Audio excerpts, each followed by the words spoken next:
1177 peringkat. Berpikir untuk pergi ke puncak Taking, Yang Chen berencana untuk menemukan Wang Tong.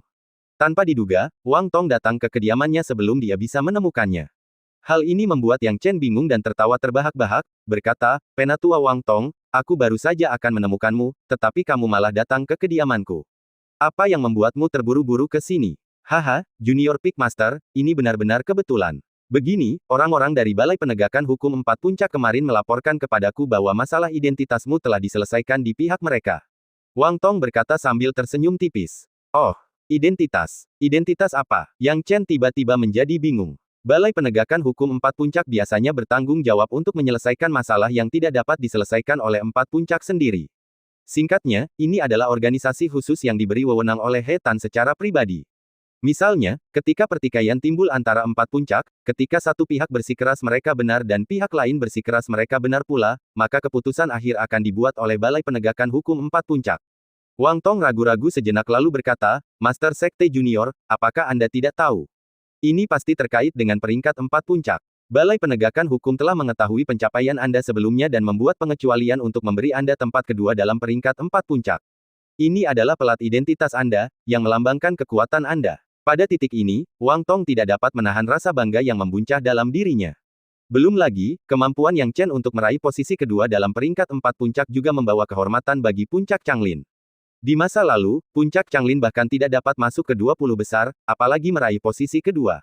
Yang terpenting adalah bahwa tempat kedua ini diberikan sebagai pengecualian. Meskipun mungkin tampak seperti aib untuk diberikan posisi melalui pengecualian, tidaklah mudah untuk membuat Balai Penegakan Hukum Empat Puncak melakukannya. Setelah mengatakan itu, Wang Tong mengeluarkan pelat identitas. Setelah diperiksa lebih dekat, Yang Chen menyadari bahwa kata "2" terukir di piring itu, yang tampaknya mewakili identitas seniman bela diri peringkat kedua di antara empat puncak. Setelah menyerahkan piring itu kepada Yang Chen, Wang Tong melanjutkan dengan ekspresi bingung, "Junior Peak Master, prestasi apa yang telah kamu miliki sebelum bergabung dengan Sekte Wilayah Utara yang dapat membuat karakter-karakter dari Aula Penegakan Hukum Empat Puncak memberimu tempat kedua yang tidak biasa?" Sudah diketahui umum bahwa anggota Balai Penegakan Hukum Empat Puncak itu kaku dan sulit ditenangkan. Yang Chen tidak menyangka bahwa gelar kakak senior kedua yang disebutkan oleh Lin Hao benar-benar akan jatuh padanya, membuatnya geli sekaligus tercengang. Sebenarnya tidak ada yang istimewa tentang hal itu. Yang Chen tidak bermaksud memberikan jawaban terperinci. Jika Wang Tong tahu bahwa Yang Chen telah mengalahkan Su Yao, Wei Zheng, dan Lin Hao sekaligus, dia tidak akan menganggap posisi keduanya saat ini begitu tiba-tiba. Melihat ketidakpedulian Yang Chen, Wang Tong mengira Yang Chen tidak puas dan buru-buru berkata, "Junior Peak Master, Anda bisa santai saja dengan masalah tempat pertama. Peringkat sebagian besar ditentukan berdasarkan kinerja selama kompetisi empat puncak. Tempat kedua saat ini tidak dapat dihindari. Kita dapat berharap untuk mengalahkan Su Yao dan mengambil tempat pertama di kompetisi empat puncak berikutnya." Sungguh menyebalkan bahwa wanita jahat Su Yao ini terus-menerus mempertahankan tempat pertama. Itu membuat kami para pria dari empat puncak sangat malu. Saat ini, hubungan Wang Tong dengan Yang Chen menjadi lebih dekat, dan dia berbicara lebih santai dari sebelumnya. Ketika Wang Tong membayangkan Puncak Changlin berpotensi memiliki juara pertama di masa mendatang, ia tak dapat menahan rasa bangga. Setidaknya, tak seorang pun berani mengejeknya karena berasal dari Puncak Changlin. Mendengar perkataan Wang Tong, wajah Yang Chen dipenuhi dengan ketidakberdayaan. Dia bahkan tidak ingin bersaing untuk mendapatkan tempat pertama, sebenarnya, dia jelas tidak mau. "Kita bicarakan masalah ini setelah kompetisi empat puncak," kata Yang Chen perlahan. "Ya, masih terlalu dini untuk membicarakannya sekarang. Ngomong-ngomong, Junior Peak Master, kamu bilang kamu ingin mencariku untuk sesuatu. Ada apa?" Wang Tong bertanya dengan rasa ingin tahu. "Baiklah, aku akan pergi ke puncak Taking, dan aku ingin memberitahu tetua Wang Tong sebelumnya agar kamu tidak khawatir." Yang Chen berkata dengan sopan. Wang Tong bukan orang bodoh. Dia tahu bahwa Yang Chen hanya memberitahunya tentang kunjungannya ke puncak Taking agar dia bisa membantu mengaturnya. Namun, cara Yang Chen mengatakannya sangat bijaksana, sehingga sulit bagi Wang Tong untuk menolak membantunya. Wang Tong langsung setuju, "Guru Puncak Junior, kunjungan Anda ke puncak Taking adalah hal yang penting. Saya akan segera memberitahu puncak Taking dan meminta mereka mengatur resepsi untuk Anda. Kita tidak boleh membiarkan puncak Changlin kehilangan pamornya. Kalau begitu, aku harus merepotkan tetua Wang Tong." Yang Chen membungkuk sedikit. "Ini masalah kecil, masalah kecil." Kunjungan Yang Chen ke puncak Taking bukanlah masalah sepele, tetapi itu juga bukan peristiwa besar. Bagaimanapun, dia tidak bisa pergi ke sana dengan tangan kosong. Meskipun dia mungkin tidak peduli dengan gengsinya sendiri, dia juga tidak bisa mengabaikan gengsi puncak Changlin. Sebelum pergi, Wang Tong secara khusus memberi tahu Puncak Taking tentang kunjungannya. Setelah mendengar kedatangan Yang Chen yang sudah dekat, Puncak Taking secara alami menunjukkan rasa hormat dan mengirim orang untuk menyambutnya. Orang-orang yang menerimanya adalah 3 seniman bela diri di alam bela diri surgawi awal, yang memegang posisi tetua di Puncak Taking. Mereka telah menunggu di sini jauh sebelum Yang Chen tiba. Ketika Yang Chen tiba, 3 seniman bela diri alam surgawi awal juga cukup sopan, segera menyapa, kami menyambut Master Puncak Junior Yang. Kalian para senior terlalu sopan. Yang Chen menjawab berulang kali. Para tetua dari Puncak Taking berkata dengan sopan, kami telah mendengar bahwa Master Puncak Junior yang akan datang ke Puncak Taking kami, tetapi persiapan kami terburu-buru. Kami harap Master Puncak Junior yang tidak keberatan. Senior seharusnya tidak seperti ini. Aku di sini untuk menyusahkan Puncak Taking. Bagaimana mungkin aku masih mengharapkan Puncak Taking berbuat lebih banyak untukku? Jika demikian, aku akan sangat malu. Yang Chen berkata sambil tersenyum. Beberapa tetua, mendengar Yang Chen menyebutkan niatnya, memasang ekspresi bingung dan tidak dapat menahan diri untuk bertanya, mengapa Master Puncak Junior yang datang ke Puncak Taking kita? Ah, aku ingin meminjam kolam awan petir milikmu sebentar untuk membantuku menyempurnakan teknik gerakan petirku dan menembus batas kemampuanku sendiri dalam menggunakannya, kata Yang Chen. Jadi begitulah. Beberapa tetua tidak tahu tentang Yang Chen yang memiliki teknik gerakan petir, dan meskipun bingung, mereka dengan bijak menahan diri untuk tidak mengajukan pertanyaan lebih lanjut. Dengan status Yang Chen, wajar saja jika dia diberi akses ke Thunder Cloud Pool untuk menyempurnakan kekuatan sucinya.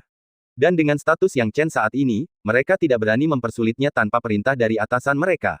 Mereka berkata, Junior Peak Master Yang, silakan ikuti kami. Kami akan membawamu ke Thunder Cloud Pool sekarang. Terima kasih, para senior. Yang Chen menjadi bersemangat memikirkan terobosan teknik gerakan petir. Dia telah terjebak di lapisan kelima teknik gerakan petir untuk waktu yang lama dan belum membuat kemajuan apapun. Dia berharap kolam awan petir dapat membantunya menembus batas. Perjalanan melalui Puncak Taking yang luas memakan waktu cukup lama. Sepanjang jalan, Yang Chen bertemu dengan banyak murid dari Puncak Taking. Puncak Taking berbeda dengan Puncak Yunhu, yang sebagian besar muridnya laki-laki. Keseimbangan kekuatan antara laki-laki dan perempuan di Puncak Taking dulunya hampir seimbang, tetapi sejak Su Yao tiba, Puncak Taking menjadi lebih condong ke arah perempuan, yang membuat murid laki-laki semakin disayangi di sana. Melihat Yang Chen ditemani beberapa tetua alam bela diri surgawi, hal itu segera menarik perhatian banyak murid. Bab 1178 sebuah tantangan. Siapa dia? Dia tidak mungkin orang biasa. Dengan adanya tetua Fu dan tetua Li yang menemaninya, tidak mungkin dia akan menerima perlakuan seperti orang biasa. Saya belum pernah melihat orang ini di Puncak Taking sebelumnya. Melihat semakin banyak murid berdiskusi, tetua Fu mengerutkan kening, takut Yang Chen akan menertawakan mereka. Dia melambaikan tangannya dan memarahi, teman muda ini adalah Yang Chen, Master Puncak Junior Chang Lin Feng. Jangan bergosip di belakangnya, kembalilah ke tugasmu. Mendengar perkataan tetua Fu, para murid tak kuasa untuk mundur, namun bisikan-bisikan mereka semakin kencang. Orang ini ternyata adalah tuan muda Chang Lin Feng. Siapakah Master Puncak Junior Chang Lin Feng? Apa kau tidak mengenalnya? Dia baru saja menjabat beberapa hari yang lalu di Chang Lin Feng. Konon katanya dia adalah harta karun Chang Lin Feng, muda dan berbakat, bahkan kakak senior kita Su Yao pun dikalahkan olehnya. Dia langsung diangkat menjadi juara kedua di 4 puncak oleh Balai Penegakan Hukum. Bagaimana mungkin kakak senior kita bisa dikalahkan olehnya? Di mata banyak orang, Su Yao seperti dewa. Benar sekali, menurutku apa yang disebut sebagai posisi kedua di 4 puncak itu hanya karena koneksinya. Orang macam apa dia yang bisa dibandingkan dengan kakak senior kita? Dia seharusnya melihat kelebihannya sendiri sebelum membandingkan dirinya dengan dia. Jangan bandingkan kakak senior kita dengan sampah seperti itu. Banyak orang tidak bisa menahan diri untuk tidak berdiri. Tentu saja, ada juga beberapa murid yang tidak menyukai Su Yao, ikut berdiskusi dan berteriak, mengapa kakak senior Su Yao kita tidak bisa dikalahkan. Saya pikir Yang Chen mungkin benar-benar mengalahkan kakak senior Su Yao kita. Suara-suara diskusi semakin keras dan keras, membuat tetua Fu dan tetua Li merasa malu. Mereka awalnya ingin mencegah orang-orang ini menuding Yang Chen, agar tidak dikatakan bahwa mereka tidak ramah, tetapi siapa yang tahu bahwa diskusi akan menjadi lebih intens setelah beberapa patah kata. Bahkan ada beberapa serangan verbal, yang sangat tidak sopan. Hal ini membuat mereka geram, dan berencana untuk memarahi beberapa patah kata, tetapi Yang Chen melambaikan tangannya dengan lembut, para tetua, jangan terlalu peduli tentang hal itu, ayo pergi. Mendengar hal ini dari Yang Chen, kedua tetua itu tidak dapat menahan rasa terima kasih. Akan tetapi, sebelum mereka bisa bernapas lega, ekspresi mereka berubah ketika suara lain tiba-tiba muncul dari suatu tempat. Suara ini tidak bersahabat dan ditujukan langsung ke Yang Chen, kau Yang Chen yang mendapat tempat kedua di 4 puncak berdasarkan koneksi. Aku baru saja berpikir untuk mencari tahu siapa dirimu, dan kau datang langsung ke puncak takingku. Waktu yang tepat. Yang Chen mengangkat alisnya dan menatap pembicara. Dia mendapati bahwa pembicara itu adalah seorang pria tampan berusia awal 30-an dengan perawakan tegap dan aura alami yang berwibawa. Aura yang dipancarkannya samar namun jelas, itu adalah alam bela diri surgawi setengah langkah. Yang Chen sama sekali tidak mengenalnya, tetapi dia hampir bisa menebak niat pria itu dari kata-katanya yang provokatif tadi. Awalnya dia tidak mau memperdulikan kata-kata kasar dari orang-orang itu, tetapi sepertinya hari ini dia tidak akan bisa melupakan semuanya begitu saja. Apakah semua orang mengira dia, Yang Chen, mudah diganggu? Luo Heng, hentikan omong kosong ini. Penatua Fu melihat pria ini dan amarahnya berkobar, meledak. Omong kosong. Tetua Fu, Tetua Li, kalian berdua tidak memenuhi syarat untuk mengatakan itu kepadaku. Pria bernama Luo Heng itu mencibir dengan jijik. Ekspresi wajah Tetua Fu dan Tetua Li berubah drastis. Mereka ingin marah, tetapi Luo Heng benar. Mereka benar-benar tidak memiliki kualifikasi untuk memberi perintah kepada Luo Heng. Kemarahan mereka tadi hanyalah refleks. Hal ini membuat Yang Chen diam-diam penasaran, dan semakin bingung dengan identitas Luo Heng. Untuk membuat para tetua di tingkat alam bela diri surgawi tutup mulut, Luo Heng pastilah luar biasa. Tentu saja, Yang Chen masih tetap tenang dan bertanya langsung, siapa kamu? Kau bahkan tidak mengenal kakak Luo Heng. Kakak Luo Heng berada di peringkat ke-6 di 4 puncak dan kedua di puncak taking. Dia seorang jenius. Seorang pengikut di samping Luo Heng menegur. Penatua Fu menggertakkan giginya dan berkata, Luo Heng, kami di sini untuk menyambut Tuan Muda Sekte yang hari ini. Masalah ini terkait dengan etiket antara kedua puncak. Saya harap Anda tidak akan menimbulkan masalah. Luo Heng mengangkat bahu, menimbulkan masalah. Apakah aku menimbulkan masalah? Aku hanya mengatakan beberapa patah kata. Tetua Fu, Tuan Muda Sekte yang seharusnya tidak mempermasalahkan masalah sepele seperti itu, kan? Kau, amarah Tetua Fu memuncak. Yang Chen melambaikan tangannya dan berkata, Penatua Fu, karena teman bernama Luo Heng ini ingin mengenalku, bagaimana mungkin aku menolak kebaikannya? Dia bisa melihat bahwa Tetua Fu dan para tetua lainnya tidak punya cara untuk menghadapi Luo Heng. Kalau begitu, biarkan dia yang menanganinya sendiri. Dia bisa melihat bahwa apakah itu posisi Master Puncak Junior atau peringkat 4 puncak, dia tidak bisa menghindari menunjukkan kekuatannya yang sebenarnya, dan beberapa hal mungkin akan sulit diselesaikan dengan damai. Yang lainnya tidak menyetujuinya. Penatua Fu memutuskan untuk tidak ikut campur ketika dia melihat Yang Chen mengatakan ini. Bagaimanapun, dia berada di puncak taking, dan dia tidak ingin memprovokasi para murid yang berada di 4 puncak. Adapun mereka yang berada di alam bela diri surgawi awal seperti mereka benar-benar tidak bisa memprovokasi karakter elit di antara 10 besar peringkat 4 puncak. Namun, Yang Chen berbeda. Dia tidak peduli dengan apa yang disebut peringkat 4 puncak ini. Dia mengangkat alisnya dan berkata, kupikir aku yang pertama di puncak taking, tetapi ternyata aku hanya yang kedua. Kata-kata Yang Chen tampaknya menyentuh hati Luo Heng, dan amarahnya pun memuncak. Tempat keduaku diraih melalui kemampuan nyata, tidak seperti sebagian orang yang mengandalkan koneksi untuk maju. Hehe, Yang Chen, kau seharusnya lebih tahu dariku berapa nilai tempat keduamu. Awalnya dia tidak punya pendapat tentang Yang Chen, tetapi sekarang setelah Yang Chen menempati posisi kedua, dia punya masalah. Murid yang awalnya menempati posisi kedua meninggal, dan mereka yang berada di posisi ketiga dan seterusnya naik satu per satu. Dia akan memasuki 5 besar. Masuk dalam 5 besar berarti lebih banyak keistimewaan, mengapa dia tidak bahagia? Namun siapa sangka ketika dia mengejar 5 besar, posisi kedua diambil oleh Yang Chen, dan impian untuk mencapai 5 besar hancur dalam sekejap. Bagaimana mungkin dia tidak marah? Dia tidak menganggap Yang Chen kuat. Awalnya dia ingin mencari masalah dengan Yang Chen, tetapi siapa sangka Yang Chen malah mendatanginya. Peringkat keduaku, mulut Yang Chen melengkung membentuk senyum. Itu benar, Luo Heng tampaknya tidak mengikuti tim sekte wilayah utara ke-42 wilayah barat sebagai bala bantuan, jadi wajar baginya untuk tidak mengenal Yang Chen.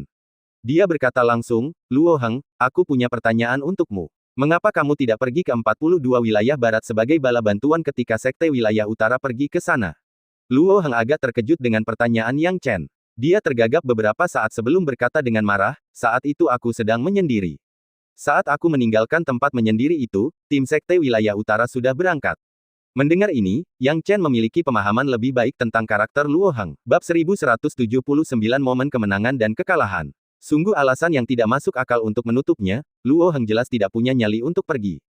Dia tidak tahu bahwa tebakannya cukup akurat. Ketika Luo Heng mendengar berita tentang pergi ke medan perang untuk membantu 42 wilayah barat dan kemungkinan menghadapi bahaya yang mengancam jiwa, dia langsung menolak dengan alasan menutup diri.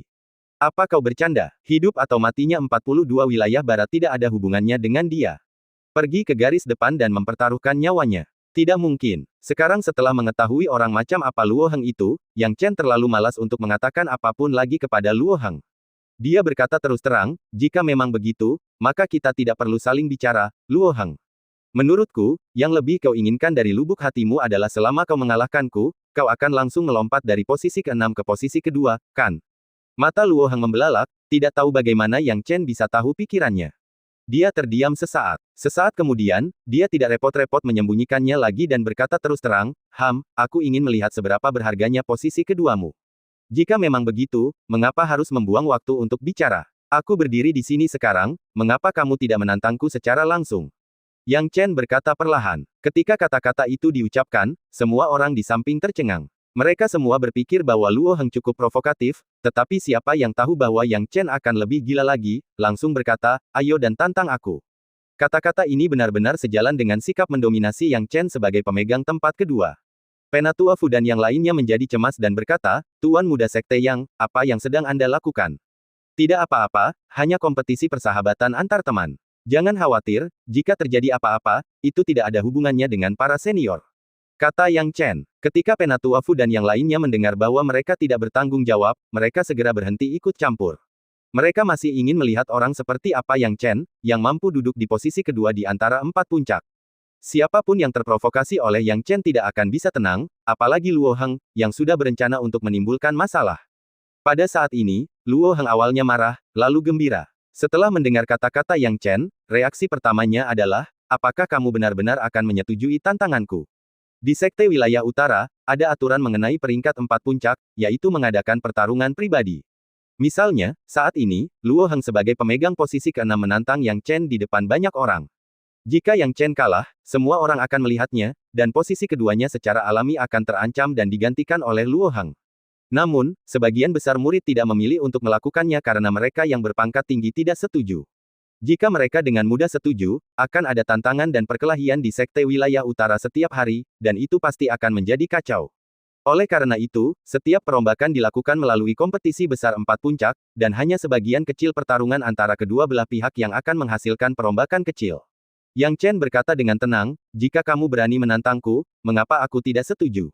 Bagus. Mata Luo Heng bersinar, dan dia menunggu kata-kata ini. Yang Chen berani setuju. Dia tertawa terbahak-bahak, Yang Chen, aku akan menantangmu hari ini.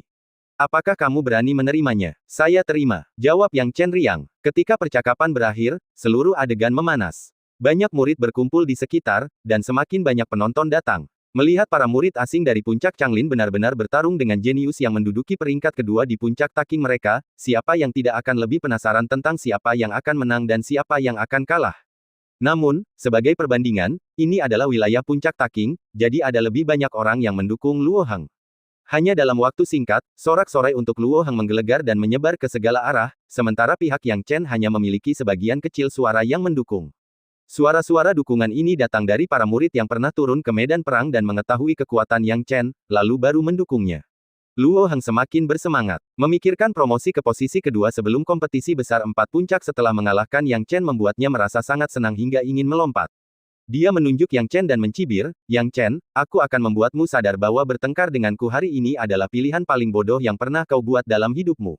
Karena kau mendapatkan posisi ini dengan mengandalkan hubungan, kau seharusnya bersikap baik saja. Jika kau ingin muka, keadaan bisa memburuk. Yang Chen mengangkat bahu malas, sudah selesai bicara. Kalau kamu mau bicara setengah jam atau 1 jam, kurasa aku tidak punya waktu untuk menemanimu.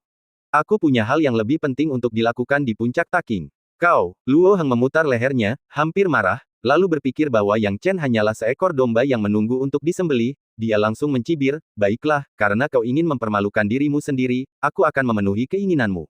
Semuanya, minggir. Tidak ada seorang pun di antara penonton yang berani menentang keinginan Luo Heng dan dengan cepat membuat jalan. Dalam sekejap mata, medan perang kecil pun terbentuk. Yang Chen tampak acuh tak acuh, dan penghinaannya membuat Luo Heng semakin ingin memberi Yang Chen pelajaran. Dia mengeluarkan suara gemuruh rendah dan tidak membuang-buang kata lagi. Dia segera memanggil guntur dan kilat yang berderak dan menyerang Yang Chen. Teknik gerakan petir tingkat ke-7. Luo Heng meraung, dan sosoknya bergerak dengan kecepatan yang sangat cepat menuju Yang Chen. Kecepatan ini sama sekali tidak lambat. Jika itu orang lain, akan sulit untuk bertahan. Namun, Luo Heng tidak tahu bahwa Yang Chen telah menyaksikan teknik gerakan petir yang lebih cepat. Teknik gerakan petir Luo Heng masih 1 tingkat di bawah Su Yao. Masih terlalu dini untuk mencoba mengancamnya dengan kecepatan ini. Yang Chen melambaikan tangannya dengan santai, dan tiga api itu menyelimutinya. Begitu Luo Heng mencoba menyerangnya, berhadapan dengan tiga api itu, dia segera menarik tangannya. Apa benda ini? Luo Heng cepat-cepat mundur menggunakan teknik gerakan petir, tidak berani mendekati Yang Chen dengan mudah. Dia mencium bau yang sangat berbahaya dari tiga api Yang Chen. Intuisinya mengatakan kepadanya bahwa ini bukanlah kekuatan yang bisa dia lawan. Tapi bagaimana dia bisa mengakuinya? Di matanya, Yang Chen hanyalah seseorang yang mengandalkan hubungan untuk mencapai posisi. Yang tidak diketahuinya adalah bahwa Yang Chen sama sekali tidak mempedulikannya. Jika pada awalnya, Yang Chen menganggap Luo Heng sebagai lawan yang sepadan, ia menjadi sangat kecewa terhadap Luo Heng setelah melihat jawaban Luo Heng tentang mengapa ia tidak pergi ke medan perang. Yang Chen paling membenci mereka yang tidak bisa ditemukan saat waktunya bertarung, tetapi dia paling cepat bertindak ketika tiba saatnya membagi keuntungan secara pribadi. Jadi, dia tidak keberatan menggunakan Luo Heng sebagai batu loncatan dan mengambil kesempatan ini untuk membangun otoritasnya. Kalau dia mau menegakkan kekuasaan, dia harus bersikap tegas. Yang Chen sama sekali tidak memberi kesempatan pada Luo Heng. Begitu tiga api itu muncul, mereka langsung menyerbu ke arah Luo Heng. Luo Heng melihat tiga api itu datang ke arahnya dan sangat takut sehingga dia mundur dengan cepat. Dia dikejar oleh tiga api itu, membuat kulit kepalanya mati rasa, dan Luo Heng kehilangan semua kesombongan awalnya. Setelah meraung marah, dia mencoba mengambil sesuatu dari tas penyimpanannya. Dalam sekejap mata, Luo Heng mengeluarkan sebuah tongkat yang bersinar. Itu adalah harta karun Suan Tian milik kakak senior Luo Heng, konon disebut tongkat kemakmuran cahaya hijau. Bila digunakan bersama metode kultivasi kakak senior Luo Heng, itu sangat kuat. Umumnya, saat kakak senior Luo Heng menggunakan ini, itu adalah momen penentu kemenangan atau kekalahan. Bab 1180 Gunung Lei Feng, Kolam Awan Petir. Reputasi Luo Heng bukan tanpa dasar. Kemenangan telak dalam berbagai pertempuran membuat semua orang mengingat jurus andalannya. Selama kompetisi 4 puncak terakhir, Luo Heng mengandalkan tongkat kemakmuran cahaya hijau dan metode kultivasi yang dipelajarinya dari puncak Taking untuk mengamankan tempat ketujuh. Mengenai kekuatan ilahi, Luo Heng hanya tahu satu, yaitu teknik gerakan petir. Pemahamannya jauh tertinggal dari Su Yao. Su Yao bisa mengendalikan dua kekuatan ilahi, tetapi dia hanya bisa mengendalikan satu. Di mata orang lain, saat Luo Heng mengeluarkan tongkat cahaya hijau kemakmuran akan menjadi saat kemenangan diputuskan, seperti yang selalu terjadi di masa lalu. Namun, Luo Heng, sebagai peserta, tidak merasakan hal itu sama sekali. Memang, dulu, saat dia mengeluarkan harta karun Suan Tian, hasilnya hampir bisa dipastikan. Namun hari ini, dia mengeluarkan harta karun Suan Tian, bukan untuk menentukan hasilnya, melainkan karena dia tidak punya pilihan lain untuk melawan Yang Chen. Sekarang, Luo Heng mengeluarkan tongkat cahaya hijau makmur, segera mengayunkannya, melepaskan sejumlah besar cahaya hantu hijau, yang dengan cepat menyebar dan secara efektif menghalangi 3 lapis api milik Yang Chen. Ini adalah teknik suci hantu milik kakak senior Luo Heng, yang menggabungkan cahaya hantu hijau yang dihasilkan oleh tongkat kemakmuran cahaya hijau. Dikatakan bahwa teknik ini dapat menangkal sebagian besar teknik, dan selama cahaya hijau itu ada, sulit bagi keterampilan apapun untuk mendekati kakak senior Luo Heng. Banyak orang berteriak. Hasilnya sudah jelas. Saat ini, ketika Luo Heng melihat bahwa tekniknya benar-benar mampu menahan 3 api Yang Chen, dia menghela napas lega. Jauh di lubuk hatinya, dia benar-benar takut bahwa kartu trufnya tidak akan efektif melawan Yang Chen. Namun, saat dia baru saja menghela napas lega di dalam hatinya, tiba-tiba, 3 nyala api itu menghilang, diikuti gelombang ki sejati yang menggemparkan menyerbu ke arahnya. Apa ini? Luo Heng hanya merasakan tanah bergetar. Gaya menembus gunung. Saat ketiga karakter itu jatuh, Luo Heng menjerit dengan menyedihkan. Cahaya hijau hantunya langsung terbelah, dan tanah retak lapis demi lapis. Luo Heng langsung jatuh, tampak sangat menyedihkan. Setelah menggunakan jurus pemecah gunung, Yang Chen tidak berhenti sejenak. Ia mengulurkan telapak tangannya dan bergumam, jurus 5 petir. Begitu kata-kata itu diucapkan, 5 guntur yang menggelegar jatuh dari langit, semuanya menghantam Luo Heng. Cahaya hijau hantu Luo Heng tidak memberikan perlawanan dan dihancurkan oleh Yang Chen, yang jatuh di antara reruntuhan dan terengah-engah, matanya masih dipenuhi dengan keterkejutan. Tidak sulit untuk melihat bahwa dia telah kehilangan kemampuan bertarungnya. Kemenangan sudah ditentukan, Yang Chen berhenti, tidak menghabisi lawan yang tumbang. Bagaimanapun, puncak Taking adalah wilayah orang lain, dan dia masih harus meninggalkan sedikit muka untuk orang lain. Akan tetapi, meskipun dia telah menunjukkan belas kasihan, semua orang masih takut dengan pertunjukan keterampilan Yang Chen. Ini pasti bohong, kan? Apakah kesenjangannya begitu besar? Bagaimana mungkin kakak senior Luo Heng dikalahkan dalam waktu kurang dari 5 gerakan? Kakak senior Luo Heng tidak pernah dikalahkan dalam waktu kurang dari 5 ronde saat bertarung dengan seseorang. Bahkan kakak senior Su Yao pun tidak dapat mengalahkan kakak senior Luo Heng dalam waktu sesingkat itu. Mengingat karakter Luo Heng, wajar saja jika dia membuat masalah dengan Su Yao di puncak Taking, jadi banyak orang telah melihat konfrontasi antara Su Yao dan Luo Heng. Semua orang tahu adegan di mana Su Yao mengalahkan Luo Heng, tetapi bahkan Su Yao tidak mengalahkan Luo Heng secepat itu. Sebaliknya, dia menghadapi beberapa masalah saat melawan Luo Heng. Khususnya, Penatua Fu dan yang lainnya memiliki sudut pandang yang berbeda. Mereka telah mengamati keterampilan Yang Chen sekarang dan sikapnya yang tenang selama ini, dan mereka tidak dapat menahan diri untuk tidak menarik napas dalam-dalam. Mereka semua tahu betul bahwa perbedaan antara Luo Heng dan Yang Chen tidak selevel. Yang Chen bahkan belum mencapai alam bela diri surgawi setengah langkah, tetapi dengan kekuatannya saat ini, dia memiliki kekuatan yang luar biasa. Saat Yang Chen mengamati sekelilingnya, dia tahu bahwa prestisenya telah terbentuk dan berkata, "Para tetua, haruskah kita berangkat ke kolam awan petir sekarang?" "Ah, ya, kita bisa." Para tetua tidak berani ragu. Mereka sadar dan membawa Yang Chen ke kolam awan petir. Adapun Luo Heng, dia ditinggalkan di reruntuhan untuk sementara waktu dan tidak ada yang merawatnya. Setelah kejadian dengan Luo Heng, tidak ada yang berani bergosip tentang Yang Chen di belakangnya atau menantangnya. Tidak ada yang berani mempertanyakan kekuatan statusnya saat ini. Setelah memperoleh keuntungan, Yang Chen tentu saja tidak bersikap sombong. Ia berkata kepada para tetua, "Saya minta maaf jika saya menyinggung kalian dengan cara apapun di puncak Taking, dan saya harap para tetua tidak akan menyalahkan saya." Mendengar Yang Chen mengatakan ini, beberapa tetua berkata, "Tuan Muda Sekte Yang, Anda terlalu sopan. Luo Heng dari puncak Taking kami yang mencoba menantang Anda dan tidak tahu apa-apa. Lihatlah seberapa baik Yang Chen menangani situasi dibandingkan dengan Luo Heng." Para tetua menghela nafas. Ketika Luo Heng belum mencapai hasil saat ini, dia memperlakukannya dengan hormat. Namun sekarang, dia bahkan tidak menganggapnya serius sama sekali. "Ngomong-ngomong, bagaimana kabar tetua Lin Guang akhir-akhir ini?" Yang Chen bertanya. Leluhur meninggalkan sekte wilayah utara beberapa waktu lalu dan keberadaannya tidak diketahui. Dikatakan bahwa dia pergi untuk menangani suatu urusan dengan seorang teman. Tetua Fu menjawab. Yang lain tidak tahu tentang hal itu, tetapi bagaimana mungkin Yang Chen tidak mengerti? Sebuah pikiran tiba-tiba terlintas di benaknya, dan dia dengan cepat menyimpulkan situasinya. Dia ingat Lin Guang pernah setuju untuk pergi bersama keluarga Bai untuk menyelidiki petunjuk tentang binatang esensi api di 36 wilayah timur. Sekarang, mereka kemungkinan besar sudah berangkat. Mempertimbangkan hal ini, Yang Chen merasa lega dan untuk sementara menyerahkan masalah binatang esensi api kepada orang-orang kuat tingkat kaisar. Dengan kekuatannya saat ini, dia masih tidak dapat terlibat dalam masalah seperti itu.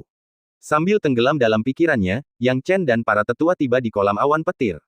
Para tetua ini memiliki kesan yang baik terhadap Yang Chen karena statusnya dan perawatan serta kondisinya yang sangat baik. "Tuan Muda Sekte Yang, apakah Anda melihat gua di depan Anda? Masuklah ke dalam, dan jauh di dalam gua Anda akan menemukan kolam awan petir. Saat tenggelam di dalamnya, Anda akan dapat menyerap esensi kolam awan petir dan menembus batas teknik gerakan petir Anda saat ini. Namun, peningkatan Anda akan bergantung pada kemampuan Anda sendiri." Tetua Fu dan yang lainnya membawa Yang Chen ke sebuah gunung besar. Seluruh gunung tingginya sekitar 100 zang, dan lebar gua sekitar 10 zang. Berdiri di depan gunung, Yang Chen dapat dengan jelas merasakan guntur dan kilat yang sangat kuat di dalam gua. Gunung Lei Feng. Yang Chen membaca nama gunung yang terukir itu dengan keras. Gunung ini telah ada sejak berdirinya sekte teritori utara kami. Konon, para pendirinya menciptakannya dengan menggunakan kekuatan ilahi yang tidak diketahui. Bahkan hingga hari ini, keempat leluhur Kaisar Agung masih memuji kekuatan ilahi dan mengeluh karena ketidakmampuan mereka untuk menembus keterampilan para leluhur. Siapa yang tahu alam apa yang telah dicapai para leluhur, dan sejujurnya, kami sebagai keturunan mereka tidak dapat berharap untuk mengejarnya. Para tetua tidak dapat menahan diri untuk tidak mendesak. 1181 berkultivasi di kolam awan petir. Yang Chen juga bisa merasakan aura yang sangat kuno dari gunung ini. Aura kuno ini telah menyaksikan perjalanan waktu dan sejarah sekte wilayah utara, membangkitkan rasa kagum yang tak disengaja. Yang Chen tidak tahu kekuatan ilahi apa yang dimiliki oleh para ahli kuno itu, tetapi tidak dapat disangkal bahwa para ahli kuno itu sedikit lebih kuat daripada mereka di era saat ini. Perlu diketahui bahwa manusia dan ras monster masih belum sepenuhnya pulih dari perang mereka di era ini, jika tidak, manusia akan jauh lebih makmur sekarang. Kemuliaan era itu benar-benar tak terbayangkan. Yang Chen menghela napas dalam-dalam. Setelah sadar kembali, dia berkata, "Semua senior, junior kalian akan pergi duluan. Tuan Muda Sekte Yang, demi keselamatan Anda, kami masih perlu tahu apakah teknik gerakan petir Anda benar-benar telah dikultivasikan ke tingkat kelima," beberapa tetua bertanya. Pertanyaan ini telah ditanyakan lebih dari sekali. Sebelumnya, sebelum datang ke sini, beberapa tes telah dilakukan, menyimpulkan bahwa teknik gerakan petir Yang Chen memang telah dikultivasikan ke tingkat kelima tanpa diragukan lagi. Namun, mereka masih berhati-hati dan bertanya sekali lagi. Yang Chen menyadari pentingnya mengolah teknik gerakan petir ke tingkat kelima dan tidak menyembunyikan apapun. Dia berkata, para tetua, jangan khawatir, saya tidak akan bercanda tentang ini. Bagus. Kami akan mengirim Tuan Muda Sekte yang ke gunung. Beberapa orang mengawal Yang Chen ke Gunung Leifeng, memungkinkannya merasakan manfaat dari statusnya. Pada saat ini, ia memasuki gua dan dapat dengan jelas merasakan guntur dan kekuatan petir yang mencengangkan melonjak ke arahnya. Dia bahkan tidak perlu masuk lebih jauh, hanya dengan menghirup udara dan menyerap esensi guntur dan kilat yang terkandung di dalamnya, dia bisa merasakan manfaatnya bagi tubuhnya. Tempat ini adalah tanah harta karun untuk mengembangkan teknik gerakan petir, Yang Chen mendesah dalam hati. Dia tidak dapat menahan diri untuk bergerak maju dengan cepat, merasakan konsentrasi guntur dan kekuatan petir yang semakin padat semakin jauh dia melangkah. Setelah sekitar setengah jam, tiba-tiba, sebuah lubang yang dipenuhi guntur dan kilat dalam jumlah besar muncul di dalam gua. Guntur dan kilat menggelegar di dalam lubang itu bagai air, mengubahnya menjadi kolam. Melihat ini, Yang Chen mengerti dan bergumam, ini pasti kolam awan petir. Kolam awan petir, yang luasnya beberapa ratus zang, sudah cukup besar. Tidak ada orang lain di dalamnya, yang tidak aneh, tidak banyak yang memenuhi syarat untuk mempraktikkan teknik gerakan petir. Bahkan lebih sedikit yang dapat mengolahnya hingga memenuhi syarat untuk memasuki kolam awan petir. Yang Chen merupakan pengecualian. Kekuatan guntur dan kilat di sini adalah surga bagiku untuk mengembangkan teknik gerakan guntur. Tidak, bukan hanya teknik gerakan guntur, Yang Chen diam-diam berpikir, aku ingin tahu apakah serangan gunturku benar-benar telah mencapai batasnya. Secara teori, jika tempat ini adalah tanah harta karun untuk mengolah teknik gerakan petir, maka tempat ini juga akan menjadi tanah harta karun untuk mengolah jurus petir. Namun, Yang Chen telah mencapai kesempurnaan dalam jurus petir, diikuti oleh jurus gunung runtuh. Jadi, tidak jelas apakah mengolah jurus petir di kolam awan petir ini layak atau tidak. Dengan pemikiran ini, Yang Chen menggelengkan kepalanya, memutuskan untuk mengujinya terlebih dahulu. Tanpa ragu, Yang Chen langsung melompat ke dalam kolam. Begitu dia menyelami kolam awan petir, sejumlah besar guntur dan kilat menyambar ke arah Yang Chen. Pada saat itu, Yang Chen segera membuat penilaian. Astaga, jika kamu tidak mengembangkan teknik petir dan petir tingkat atas, kamu tidak akan mampu menyerap kekuatan petir yang sangat besar ini sama sekali. Pada saat itu, kamu mungkin akan dilahap olehnya. Tidak heran kamu perlu mengembangkan teknik gerakan petir ke tingkat kelima untuk memasuki kolam awan petir. Jika tidak dikembangkan ke tingkat kelima, memasuki kolam itu sama saja dengan mencari kematian, gumam Yang Chen. Yang Chen tidak dapat menahan perasaan khawatirnya. Jika bahkan teknik gerakan petir tingkat atas perlu mencapai tingkat kelima untuk dapat dikultivasikan di kolam awan petir, Yang Chen bertanya-tanya apakah gaya petirnya dapat dikultivasikan di kolam awan petir atau tidak. Yang Chen tidak berani ceroboh dan buru-buru mengaktifkan teknik gerakan petir tingkat kelima. Kemudian, dia menyerap sejumlah besar guntur dan kilat ke dalam tubuhnya. Pada titik ini, sudah waktunya untuk menguji pemahaman kultivator terhadap teknik gerakan guntur dan fisik mereka sendiri. Mereka yang memiliki fisik yang mendominasi memiliki batas penyerapan yang lebih tinggi terhadap kekuatan guntur dan kilat. Hasilnya, mereka dapat mengubah lebih banyak kekuatan menjadi teknik gerakan guntur, sehingga secara alami mencapai tingkat kultivasi yang lebih tinggi. Jika seseorang memiliki pemahaman yang lebih mendalam tentang teknik gerakan petir, mereka dapat menyerap dan mengubah kekuatan tersebut lebih cepat, sehingga meningkatkan efisiensi kultivasi mereka. Hal ini juga akan memengaruhi jumlah level yang dapat mereka capai saat berkultivasi di kolam awan petir. Semua ini telah dijelaskan kepada Yang Chen oleh para tetua sebelum ia memasuki Gunung Leifeng. Yang Chen tidak tahu apakah fisik dan pemahamannya tentang teknik gerakan petir tinggi atau rendah, kuat atau lemah. Yang bisa dilakukannya hanyalah menunggu Thundercloud Pool menunjukkan jawabannya. Pada saat ini, pakaian Yang Chen robek dan hancur oleh petir, dan tubuhnya dikelilingi oleh cahaya listrik yang pekat. Cahaya listrik, seperti ular kecil, menutupi dan melayang di sekitar tubuhnya. Dapat dilihat dengan mata telanjang, kekuatan guntur dan kilat yang tak terhitung jumlahnya memasuki tubuh Yang Chen melalui rambut dan pori-porinya, lalu diubah menjadi kekuatannya sendiri. Sama seperti ini, menyerap dan mengubah, lagi dan lagi. Teknik gerakan petir Yang Chen langsung melonjak ke tingkat ke-6. Hal ini membuat mata Yang Chen terbelalak kegirangan, seolah-olah aku telah menyerap dan memurnikan asal-usul guntur surgawi yang tak terhitung jumlahnya. Sebelumnya, setelah menyempurnakan asal guntur surgawi, teknik gerakan guntur Yang Chen meningkat pesat. Kolam awan guntur dan asal guntur surgawi mengikuti prinsip yang sama, secara sederhana, kolam awan guntur mengandung kekuatan asal guntur surgawi yang tak terhitung jumlahnya. Ini juga membuat nilai seluruh kolam awan guntur tak terukur. Orang bisa membayangkan betapa berharganya asal mula petir surgawi. Seluruh kolam awan petir bernilai asal mula petir surgawi yang tak terhitung jumlahnya, sehingga nilai totalnya sangat tinggi. Hanya sekte besar seperti sekte wilayah utara yang bisa memiliki harta karun seperti itu, Yang Chen menarik napas dalam-dalam. Dalam sekejap mata, teknik gerakan petirnya meningkat ke tingkat ketujuh. Tingkat ketujuh dari teknik gerakan petir. Yang Chen tersenyum, sepertinya fisik dan pemahamanku tentang teknik gerakan petir cukup bagus. Aku berhasil mencapai tingkat ketujuh dalam satu tarikan napas. Sekarang mari kita lihat apakah aku bisa menembus ke tingkat ke-8. Mencapai tingkat ketujuh berada pada tingkat yang sama dengan Luo Heng. Mencapai tingkat ke-8 akan berada pada tingkat yang sama dengan Su Yao. Sedangkan untuk tingkat ke-9, Yang Chen tidak tahu tingkat apa itu, tetapi ketika dia bertanya sedikit, tampaknya belum pernah ada seorang pun yang mencapai tingkat ke-9 teknik gerakan petir sekaligus di kolam awan petir. Bahkan di antara seniman bela diri yang lebih tua, hanya sedikit yang telah mengolah teknik gerakan petir hingga tingkat ke-9. Tampaknya setelah teknik gerakan petir dikembangkan di kolam awan petir, hanya ada sedikit perubahan setelah meninggalkan kolam.